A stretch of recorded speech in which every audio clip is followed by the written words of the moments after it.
Today I'm going to be giving you an overview of the Comica VM40 Combo set that I've been using for the past couple of months.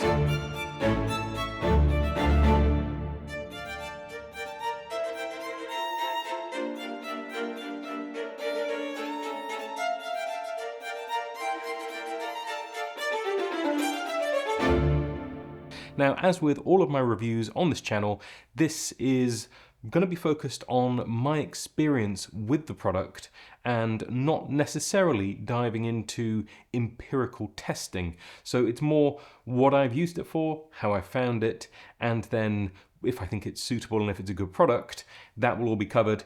If we were looking for something where I compare it to lots of other similar systems, shotgun mics, wireless systems, that isn't this video. This is more focused on my experience and using it on actual shoots. First things first, let's have a look at what's included in this combo package.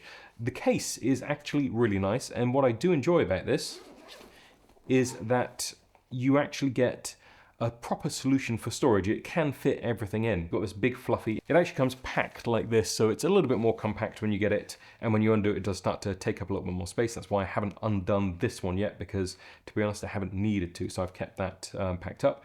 But yeah, that is decent. We've got the little orange Comica branding on the side, but apart from that, it's a pretty familiar kind of dead cat style thing. It isn't a full-on blimp, but it is a little bit more protective of the mic in windy situations than the standard foam, which you also get. Now indoors, I would probably be actually using this more standard compact foam, and that is actually what I'm using at the moment. All of this audio, I should say, is recorded with the second Comica VM40 in the package just here. So when I'm going through some of the things, you'll only see one of, and that's because I'm actually using it to record this. You also get lots of options on charging. Now, everything within this package is USB-C chargeable, so it is nice that they include some options on how you're actually going to do that, because we all know more and more things are becoming USB-C chargeable, and that means that all of your chargers are having more and more demands put on them to actually cover lots of different things. So being able to, for example here, plug in a single USB port and then get 3 USB-C out actually makes it a little bit easier to charge everything up. Now, the power demands of these mics aren't massive, so you're going to be able to charge things reasonably quick. You also get a second cable, which is a combi sort of USB-C USB cable, and that is I think more focused on data transfer. So I wouldn't be using this one necessarily for data transfer. I'd probably use the dedicated cable and do it one at a time. Now, apart from the cables, just take those out, put them to the side.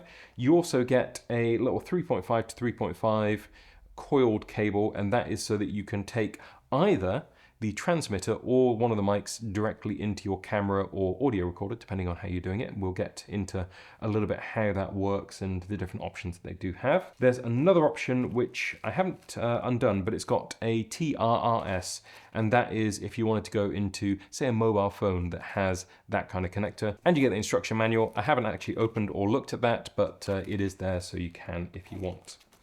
Now, apart from all of that, you do actually get a little packet of these, which I'm going to do my best to show you just here. They are little adapters to take the threads of the mounts to different sizes. Now, I have mounted most of them into the threads already, but I got that one out just so you could see that they actually do a really good job of providing you everything you might need to basically use the thing without having to go out and buy lots of esoteric little bits and bobs. Now, getting into the actual product, in the case just here, you have a place for all of the different components. We've got, obviously, the microphone just here, of which there are 2 in the combo kit. The second one, like I say, is recording me. That is what you can expect from it. You've got the branding on the side just there. You've got all of your controls on top. It's a shotgun mic, so you've got that interference tube going along just there. And then on the sort of end of the mic, there's a Comica logo, and that actually is a control dial to allow you to set the gain on this mic. On the side just here, we have a USB-C connection and also a 3.5mm out. Now, it is important to note with this mic that you can take the audio directly out of the mic and into your camera, which is really handy. You can obviously also go through the transmitter as well, but it's nice that you can use this as a very standalone solution just on top of the camera without any of these extras just coming out of that port just there. In terms of controls, to turn the microphone on, you press this little Wi-Fi looking button just here, press and hold, and then the screen will light up. Once that screen is illuminated, in order to record, you hold and push this button just here, and that will start you recording. Now, it can be a little bit confusing because if you just press that button once and release without actually holding it down, you will actually start to cycle through different options. So you've got a high pass and a low pass, and then back to neither of them on. In order to stop recording, you press and hold again, and that will stop your recording. Now, after you've left the mic for a few moments, the screen will actually go off and you will have to touch one of these buttons to power the screen back on. Now, that does mean that when you come to end your recording, you often have to press and then press again. Obviously, now it's not going to do that because I haven't let it go to sleep. But you get the idea. You have to learn the button presses a little bit if you're using the mic with controls on top. Now, also, I would add that when I came to take the recordings off the mic for the first time, I was a little bit confused because I couldn't work out when I plugged this into the USB-C, plugged it into my Mac, I could not see the mic at all. And I went back and forth and tried to work it out, didn't read the manual, that's my fault. You have to start from the mic being in the off position, and then you actually press and hold both of these buttons at the same time. And then once that powers on, it is now in copy mode, and that allows your computer to see this as an external volume, as an external disk, and then you could just drag everything off the mic onto your computer as you normally would with an SD card or anything like that. So apart from having to learn those specific little button presses, it is actually fairly intuitive. Now, moving on to the transmitter just here, this I was actually a little bit surprised at. The mic feels nice and solid. The transmitter is really lightweight. I mean, it feels like there's hardly anything there, which isn't necessarily a bad thing, but I was just expecting a little bit more weight to it, and it is a tiny bit more plasticky than the mic. Now, I haven't had any issues with it whatsoever, but it's just worth noting that that is the case. Now, on top, you've got the screen just there. The screen isn't particularly bright, so under daylight, you do have to kind of strain to see it sometimes. We've got the ubiquitous little clip on the back. That clip also functions as the cold chew, hot chew mount, so you just slide that in. On the side, we have the 3.5mm output, and interestingly, there is a headphone output on this as well. Now, that is quite useful if you wanted to actually monitor the audio off this. Say you're just using the mics as the external audio recorder, you aren't actually using another audio recorder, and maybe you're not going into the camera either. Maybe you're treating this as if you're the sound guy and this is your solution for monitoring and also your solution for recording. So you can take that headphone output, but you can also take another out to an audio recorder or to a camera if you wanted to as well. Next up, you've got that USB-C port on the top just there. That is primarily for charging. You're not going to have any of the recordings stored on this. Finally, you've got all of your controls on the bottom just here, all of the buttons that you need to press to select channels and start the thing recording. My only criticism of this is that the buttons, they're fine, you know, they're clicky, you can feel them, they're tactile enough. The writing underneath each of those buttons is actually quite difficult to read, especially under the kind of lighting which I'm going to have on set. It just seems to be almost invisible a lot of the time. Now that means when I'm going through and I'm trying to look at things, and maybe this is the wrong way around or upside down, I can't see which button I'm meant to press that easily. So that's my only critique, and perhaps having some kind of other tactile way of telling whether you're on the left side or the right side, like a little dimple in it, or maybe having the buttons themselves be different colors, that might help as well. That would give you just that little bit more tactile feedback or visual feedback to know what you're doing when you're trying to move quickly and film things. You know, it's always got to be quicker, it's always got to be a little bit easier to do without having to refer back and really strain to see. So those buttons give you the chance to turn the thing on, press and hold, and then it should turn on. And once it's on, you're going to be able to see what is happening with the mics that are connected. It'll automatically connect up to anything which it can see. And at the moment, that is this microphone just here. So I can see now that we're connected to that mic. I can see my levels jumping. I can get a little bit of a status readout of everything. And I can also see that it's actually recording on that as well. The recording light on here isn't super obvious either. It is just this red line that comes up and goes around the screen. I'm not even sure if the camera is going to particularly pick it up. Now, all of this isn't the end of the world. It is just to say you need to look at it and be sure that you are recording if you're setting things recording from here. Now, when you do set this recording, it is a blanket record. It will set it recording for both of the mics that are connected as long as they are powered on, and that is just a press and hold on the right-hand side. You can also select different channels, select different modes. Now, in addition to that, it is possible to connect this up to a phone app, and I'll show you that in a moment. They include a shock mount, which is sort of a lyre style shock mount for each of the microphones just there. That has a 3/8 threaded connection on the bottom just there, and it is also a cold shoe mount as well. So it will just slot on top of whatever cold shoe mount you have on your camera. You get 2 of those, and there is a space for both of them in the box just there. You also have this little adapter to go on the end of your boom pole or whatever you're using to connect your mic, Magic Arm, anything like that.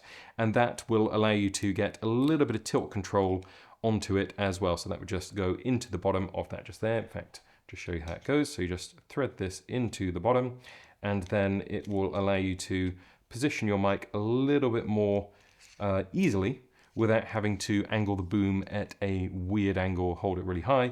You know, you can get that into the sweet spot as you like and then just lock it off. Nice that all of that is included, and I do like that, again, it all has a space, even if you do have to break it down to put it back into the case when you are done. On the bottom of this, you can also see one of those other adapter screws that came in the combo kit just here, and that I've put in because that tends to be the thread size that I will be using for the boom poles that I've got. So that is permanently mounted inside, and I won't lose it. Now, as with almost anything these days, it is possible to get your mobile phone and connect up via an app to this to monitor and control everything that you've got just there. So, for example, I've got my phone just here. You see that I can connect up to the receiver unit just there. And when I do that, I get all of the information on the screen about which microphones are connected and what their status is, and I can change the settings on the phone. I can also start and stop recording and see how much battery life and recording time I've been churning through. It is possible to mute the microphones individually just here and set the high pass and the low pass filter as well. Additionally, you can also monitor through the phone speaker if you want to. Now, personally, I can't envisage the scenario that I would be doing that, but it is possible to do if you wanted to. So that's enough about what's included and how it all fits together, but how have I actually found this product in day-to-day use? Now, part of the reason that I was interested in this product, and I actually approached Comica and asked to review this, and the reason was that in a lot of the shoots that I'm doing, I'm having to capture sound as well as capture the visuals as well. Part of the challenge with that is that you can't always keep the most focused eye on the audio recording when you are dealing with some of those other elements as well. Now, in an ideal world, I would always have a sound person on set with me. I've worked with many talented sound recordists and boom ops, and they are worth their weight in gold.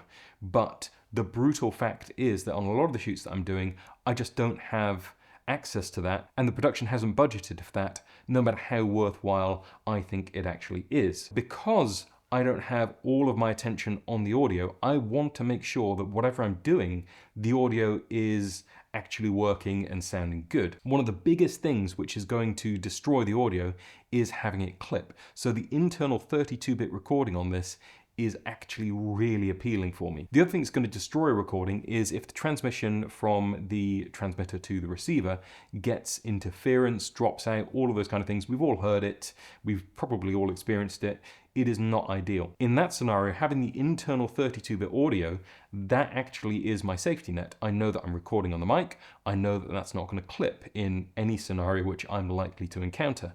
And also I know that no matter what happens with the audio that's coming back to the receiver unit, I have that internal 32-bit recording and it's all going to be safe. Now, I'm actually using this in combination with some other 32-bit recording devices that record internally for labs, and between all of these different recording devices, I know that I have pristine audio at the source. Now, there are still other things that can trip you up. You know, mic placement is important. We've got to make sure that there's no clothing rustle if we're using labs, that kind of thing. We've got to make sure that there's no wind noise getting into the mics. But by having the 32-bit internal recording and not having to rely on the transmission, we are eliminating weak links in the chain and making sure that when I walk away from a production, I am more likely to have really good audio. Some of the productions that I've used this on over the past couple of months are an advert for the RLSS. Can't call 999. Why not? Because I'm over there.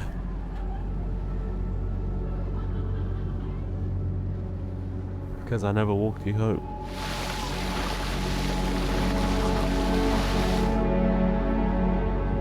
And for the rest of my life, I'll always wish I did. That was outside at night. We mostly used the sound from the boom just here. We did have louds as well, but the boom mic sound, I just prefer it most of the time. I've also used this on a TV show which I DP, and that is a cooking show. It is very fast paced, there's not much time. The lav mics are important to capture each person on that show, but then the boom is a backup for everything, and also it gets more of the cooking sounds and that kind of thing, so it's really nice to have.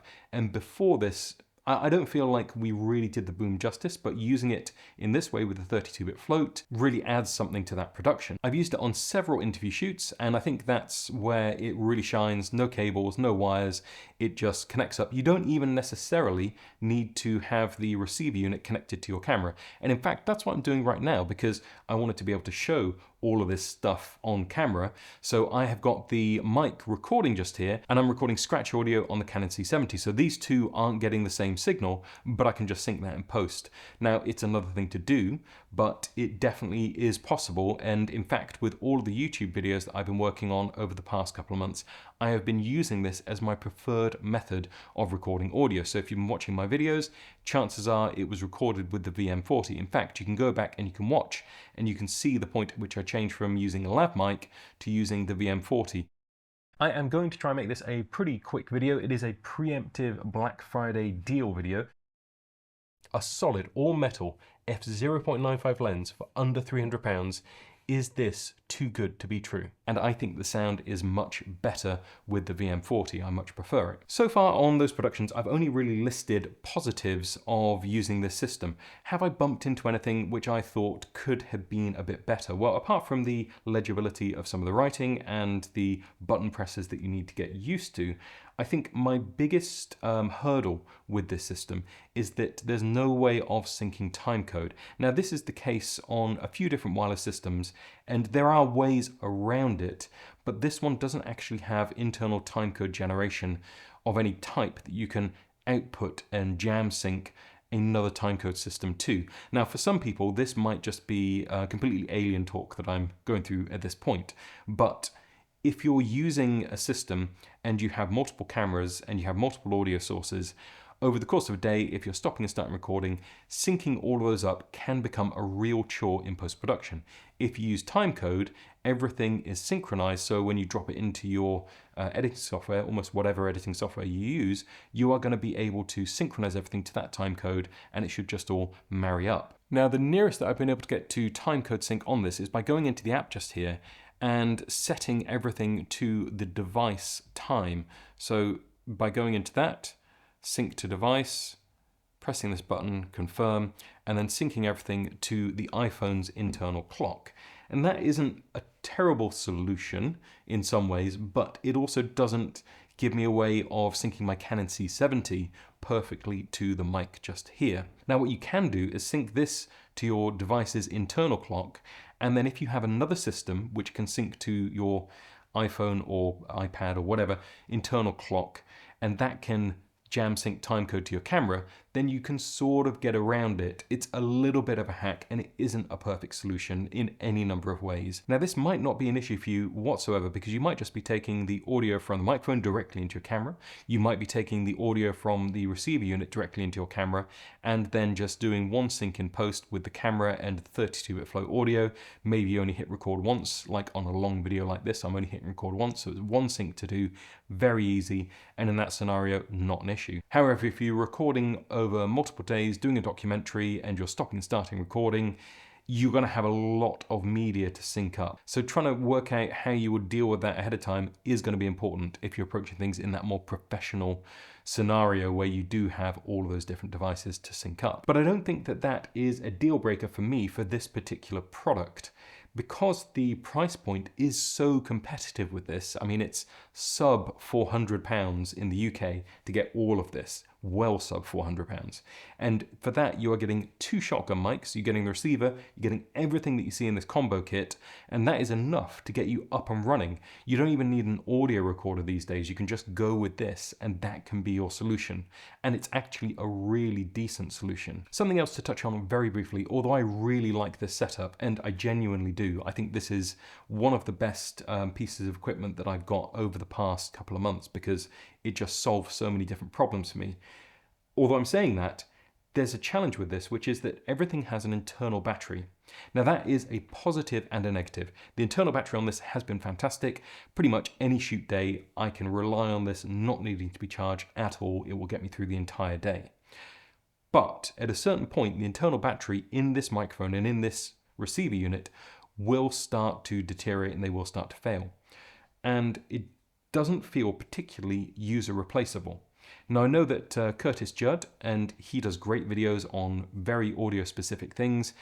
He has been going on a little bit of a campaign recently to try and get companies that are making these products, and there are a lot of products now which have internal batteries in, to make the parts either user replaceable, make them so they can be serviced easily and replaced easily, because that gives this type of product a much longer life. If you imagine you're buying a shotgun mic and it's an XLR-based shotgun mic or an XLR-based any mic, well, that will last for decades, you know, provided you don't destroy it yourself. I've got mics that I've had for over 20 years and they still perform fantastically. They don't have any moving parts really. They don't have any parts which are going to need replacing, like batteries, that kind of thing. You just plug them in. Some of them need phantom power. That's a pretty standard thing. That will be feeding to the mic and that will give you the ability to use that mic in any scenario for decades to come. If you buy into this system, the chances are in 5-10 years time, maybe less, the mic will need to be binned or have the battery replaced.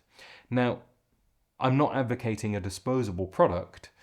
I still think it's worth buying this because it solves so many problems. But I would love it if there was a clear pathway as to how you replace the batteries inside these kinds of product. Comica have been really open with this as well, and they've said, you know, give your honest opinion. When I've asked them questions about things, silly things where I haven't read the manual, like how do I get the files off, I'm in a panic, they're very calm, they're very measured, and they have been very good at communicating. So if you have any questions, drop them down below. I'm happy to answer anything that I'm able to, and you never know, Comica may jump into the comments on this and answer some questions as well. They seem like a genuinely open company who are looking to improve their products and iterate on things, and they want that user feedback. So do drop that all down below, and I'll be communicating these points to Comica directly as well. Overall, I'm very happy with this. I'm incredibly impressed with the price point. I'm incredibly impressed with the packaging and everything that you receive. And the sound quality out of them has actually been really good. And I can see myself using these on basically every shoot I do going forwards now. And indeed, you'll be able to hear this mic every time I do a YouTube video because this is my go-to setup.